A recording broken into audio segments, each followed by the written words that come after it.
Hi, welcome to Siddha Deepan சமையல். நம்ம செஞ்சதே செஞ்சு கொடுக்குறோம் இல்லைங்களா? அந்த மாதிரி ஒரு ஈஸி ஸ்நாக்னு சொல்லலாம், டின்னர்னு சொல்லலாம், பிரேக்ஃபாஸ்ட்னு சொல்லலாம். ஸோ அது எப்படி பண்ணலான்னு பார்த்துடலாம். நீங்களும் ட்ரை பண்ணி பார்த்துட்டு எப்படி இருந்தது அப்படின்னு கமெண்ட் செக்ஷனில் கமெண்ட் பண்ணுங்கள். மறக்காமல் சேனலை சப்ஸ்கிரைப் பண்ணிக்கோங்க. பக்கத்தில் இருக்க பெல் பட்டனை ப்ரெஸ் பண்ணிக்கோங்க. இட்லி எடுத்து இந்த மாதிரி கட் பண்ணி வச்சுருக்கிறேன். இது பார்த்திங்கன்னா ஒரு 2 பெரிய வெங்காயம், குடமிளகா கொஞ்சம் போல், கொத்தமல்லி, கரம் மசாலா, மிளகாத்தூள், இஞ்சி பூண்டு பேஸ்ட் இதெல்லாமே எடுத்து வச்சுருக்கேன். ஸோ ஃபஸ்ட்டு நம்ம இட்லியை ஃப்ரை பண்ணி எடுத்துக்கலாம். கடாயில் எண்ணெய் ஊற்றிட்டு எண்ணெய் காஞ்சதும் நம்ம இட்லியை ஃப்ரை பண்ணி எடுத்துக்கலாம். இட்லி நல்லா அந்த மாதிரி ஃப்ரை பண்ணிக்கலாம். எண்ணெய் நிறைய இழுக்காதுங்க. ஸோ இந்த மாதிரி நல்லா கோல்டன் ப்ரௌன் வர வரைக்கும் நல்லா வறுத்துக்கலாம். ஃப்ரை பண்ணி எடுத்தாச்சு. இப்போ என்ன பண்ணலாம், எண்ணெய் பாருங்கள் ஊற்றுனது அப்படியே இருக்குது. எண்ணெய் நல்லா காஞ்சிருச்சு. நம்ம இப்போ இதில் கட் பண்ணி வச்சுருக்கிற வெங்காயத்தை போட்டுக்கலாம்.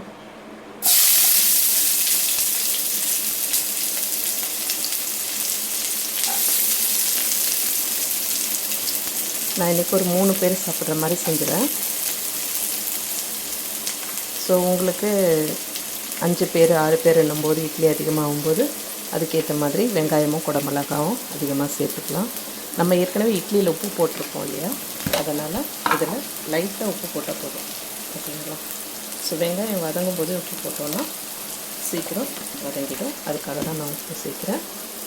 ஸோ இந்த வெங்காயம் நல்லா கண்ணாடி பதத்துக்கு ஃப்ரை பண்ணிக்கலாம்.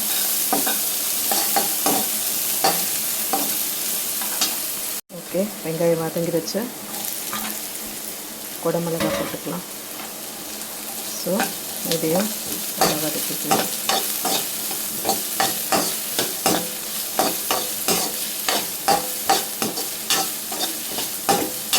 நார்மலாக பசங்க இட்லியெல்லாம் சாப்பிட மாட்டாங்க, ஒரு சில குழந்தைங்க. ஸோ இந்த மாதிரி நீங்கள் டிஃப்ரெண்ட்டாக வெரைட்டியாக செஞ்சு கொடுக்கும்போது குழந்தைங்கள்லாம் ரொம்ப விரும்பி சாப்பிடுவாங்க. அது ஈவினிங் ஸ்நாக்ஸாகவும் எடுத்துக்கலாம், நைட் டின்னராகவும் எடுத்துக்கலாம், மார்னிங் பிரேக்ஃபாஸ்ட்டாகவும் எடுத்துக்கலாம். வெயிட் லாஸ் பண்ணுறவங்க இதை தாராளமாக சாப்பிடலாம்.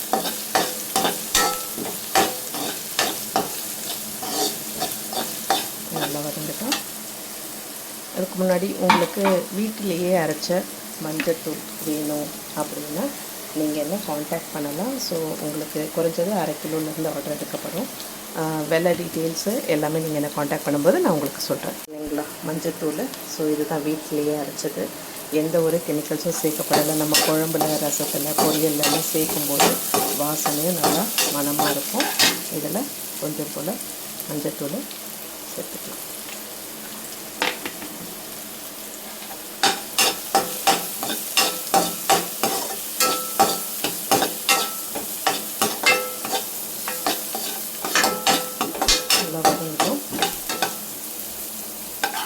இதில் இஞ்சி பூண்டு பேஸ்ட் போட்டுக்கலாம். நான் 1 ஸ்பூன் போடுறேன்.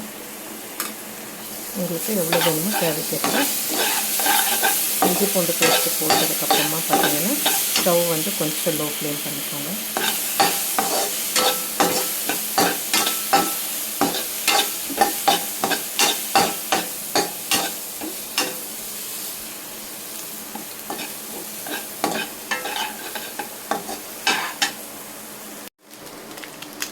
கொஞ்சம் போல் கரம் மசாலா சேர்த்துக்கலாம். உங்களுக்கு எவ்வளோ வேணுமோ அதுக்கேற்ற மாதிரி சேர்த்துக்கலாம். அதுக்கப்புறம் வெறும் மிளகாத்தூள், காஷ்மீரி மிளகாத்தூள் இருந்ததுன்னா நீங்கள் சேர்த்துக்கலாம். எனக்கு காஷ்மீரி மிளகாத்தூள் இல்லை, அதனால் நான் சேர்க்கலை. ஸோ இது எல்லாத்தையும் நல்லா கலந்து விட்டுக்கலாம். கலந்துட்டு கொஞ்சம் போல் தண்ணி ஊற்றிட்டு ஒரு 5 நிமிஷம் விட்டுக்கலாம்.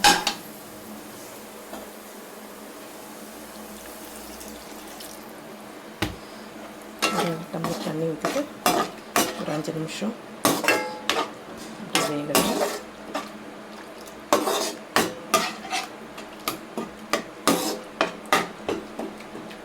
உங்களுக்கு பச்சை மிளகாய் வேணும்னாலும் பச்சை மிளகாவும் சேர்த்துக்கலாம். எல்லாமே நம்ம விருப்பத்துக்கு ஏற்ப, நம்ம சுவைக்கு ஏற்ப தான் நம்ம பச்சை மிளகாய் சேர்க்கலாம். டொமேட்டோ கெச்சப் ஆட் பண்ணிக்கலாம். அப்படி இல்லை, உங்கள்கிட்ட டொமேட்டோ கெச்சப் இல்லை அப்படின்னா நீங்கள் என்ன பண்ணலான்னா தக்காளி நல்லா நைஸாக ஃபைன் பேஸ்ட் ஆக்கிட்டு நம்ம இதில் ஆட் பண்ணிக்கலாம். ஓகேங்களா? ஸோ இதை நல்லா கலந்து விட்டுக்கலாம். ஒரு 2 நிமிஷம் இருக்கட்டும்.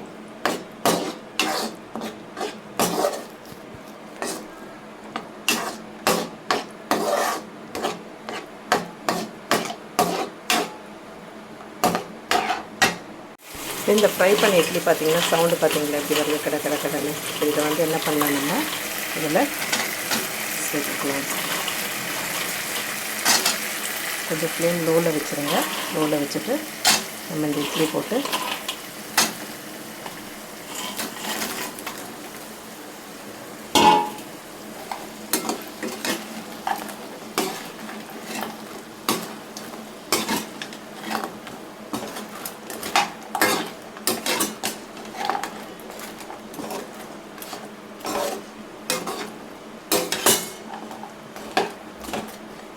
ரொம்பவே டேஸ்ட்டாக இருக்குங்க.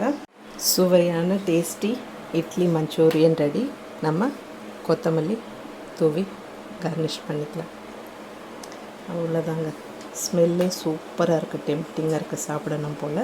நீங்களும் அதை ட்ரை பண்ணி பார்த்துட்டு எப்படி வந்தது அப்படின்றத கமெண்ட் செக்ஷனில் கமெண்ட் பண்ணுங்கள். பாய்.